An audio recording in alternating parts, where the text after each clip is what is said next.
Again, and today I'm going to go over a video on something that happens quite frequently. It can be kind of a scary deal. It's getting fish hooks caught in your body.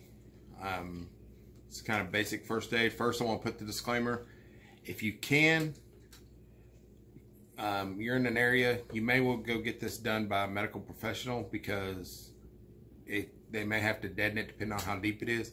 But this is in case you don't, or you just feel like you want to do it yourself. So I got some pig feet here that I'm using. In the medical field, sometimes we use a lot of pork to identify injuries, because it's very similar to the way humans are. So as you can see, I got different hooks buried in here. There's a couple different methods to remove a hook, and we're going to go over a few of them. A lot of it depends if your barb is hung. Like say this one right here, the barb's not really hung, you can just pull it out. That one's pretty explanatory, but you need to see and kind of pull on it a little bit and see if their barb's hung. Some of them you'll have to do different things with. So one method that you can do, you get you a piece of string, fishing line, whatever you want. I got a steel fishing line. Cut you off a little piece of it.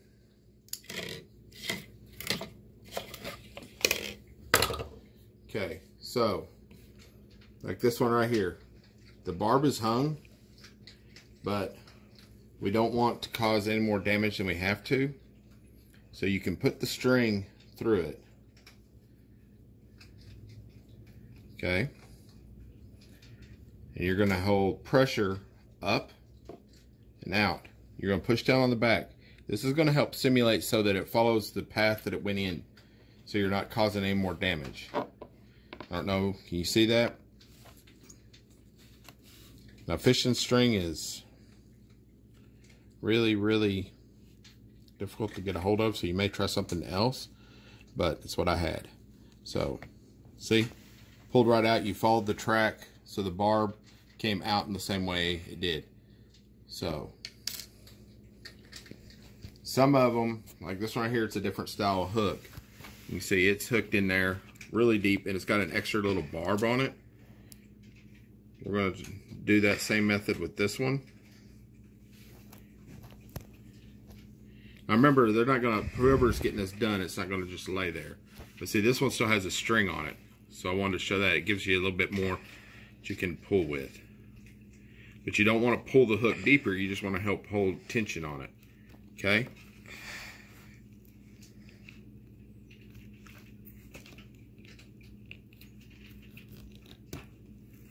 It came out, it followed its path, but you can see that one was a lot deeper. So now what do you do if you got a really deep one? Well, a couple different options. Like this one's a little bit bigger one, but see, it's in a fold of skin. It looks like it's deep. It's in like a little fold of skin. So what you may do, if it's really in there good and you can't, first you try to pull it out. You try it with your fingers, it won't come out. Then you try the string method and see if it'll come out with that.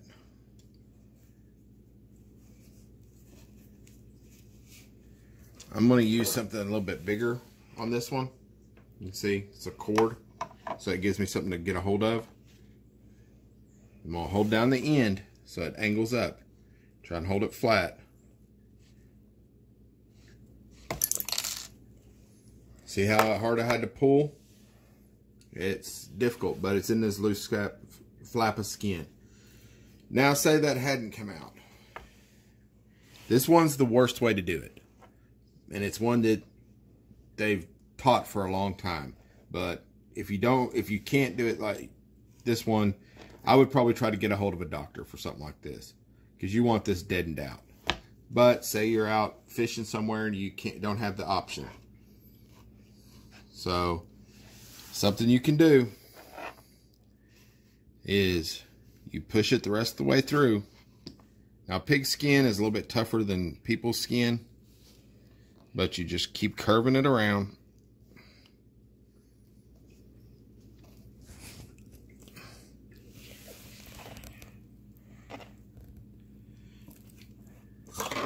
You can also, if you have to, take your knife, kind of cut a little bit of the skin so that it comes out.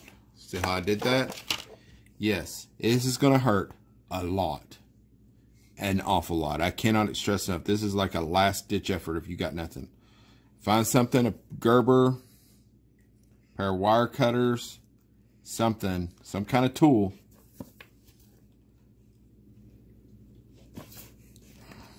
That will cut this hook.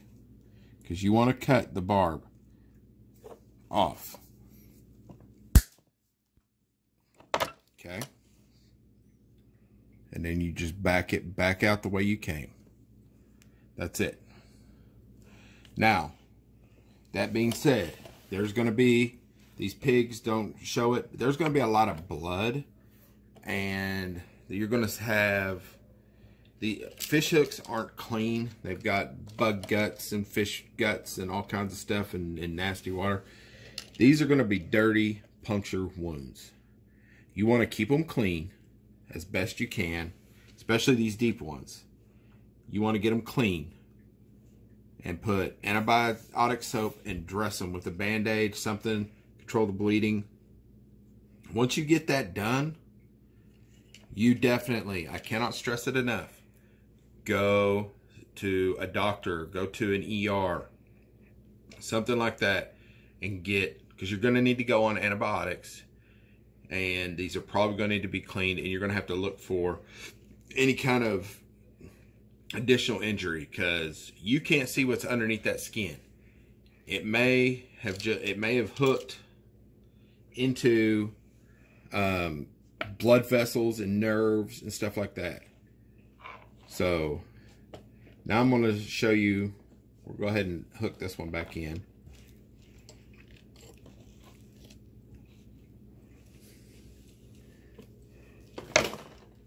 So here's how you're going to dress it. So say this is still hooked to my fishing pole. Okay. This is a embedded object. You don't want it to move. If you're going to go to the hospital, you do not try to remove it yourself. If you're, let somebody do it.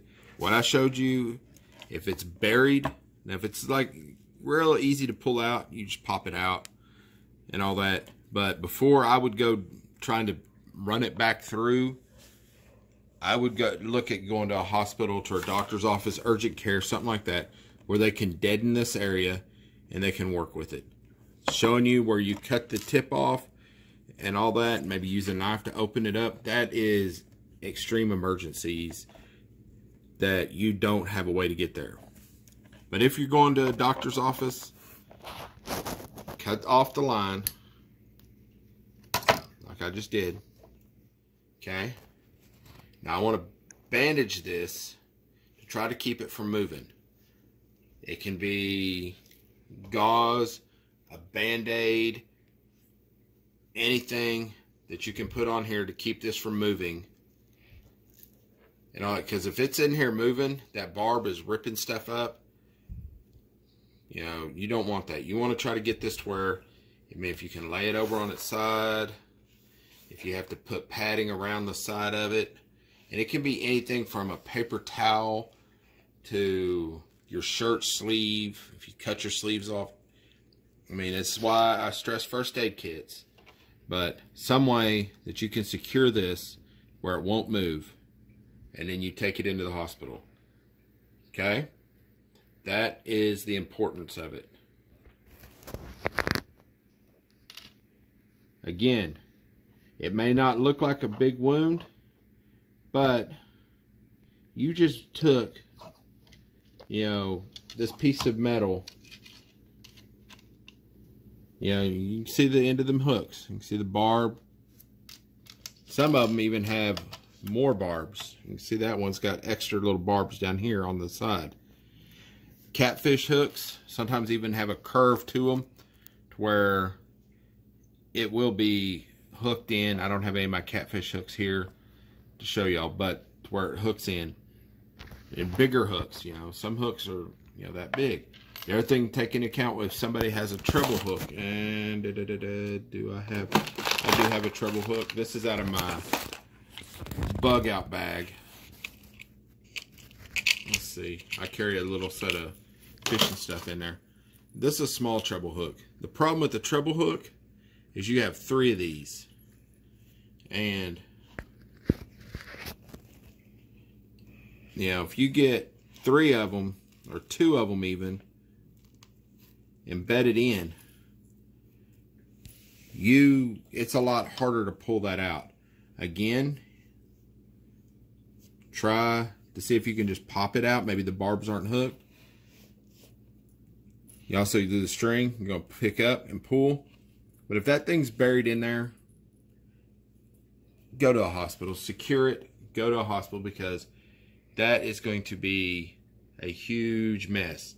You can't cut it and try to make it work, because you have different barbs going in different directions.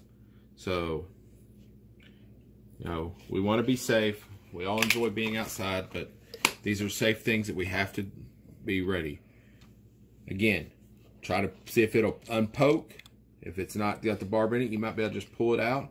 If the barb's buried, the string method that I showed you, hold it down, pull, try to follow the wound track. So the barb, it's already got a little hole cut. You know, you may have to use a little knife to make the hole a little bit wider to get it come out. That's a lot less dangerous than trying to force this thing back up and around. Now, if it was, we'll demonstrate it real quick. Pigskin's tough. Probably why they call it football's pigskin.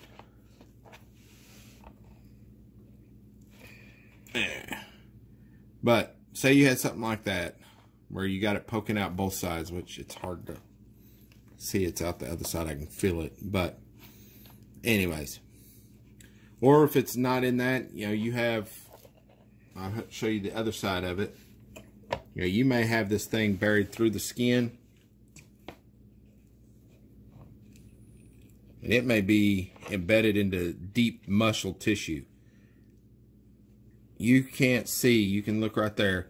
You can't see what all that thing's going to do when you try to force it out the other way. Okay? So, again, try to pull it out. See if you can work it out by hand at first. Not constant pressure. Follow your wound track. And then once it's out,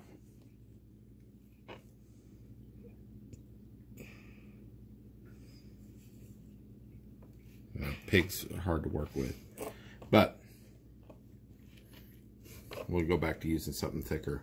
And I know that all the things talk about using a fishing line if that's what you got, but I would use something bigger that you can get a hand on. Piece of paracord, you know, anything.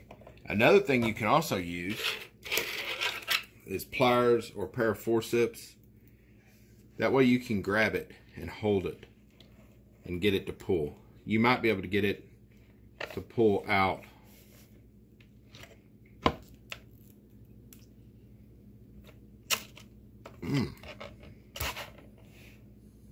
See how hard that was? It's gonna hurt a lot. But anyways, that is a quick video on how to remove fishing hooks. A couple different methods. Again, can't stress enough, you may need to go to a hospital. You may have to see a doctor and have somebody pulled out, depending on how it's stuck and where it's stuck. But if you don't have that option, being able to remove one is an essential skill, especially if you're going to be out doing any kind of fishing. because it's not an if you get hooked by something, it's when. And any of you people who've ever fished with kids know kids will get hooked or they will hook somebody else in a hurry. So there you go. This is George with Medic Gone Wild. I'd like to thank Elijah for helping me set up my new intro. Y'all see it. Y'all would have seen it at the beginning of this video. And he also helped me redesign my logo. So big thanks to him. Next video should be out probably later today also. I'm going to do another first aid video. Till then, this is George. I'll see y'all outside.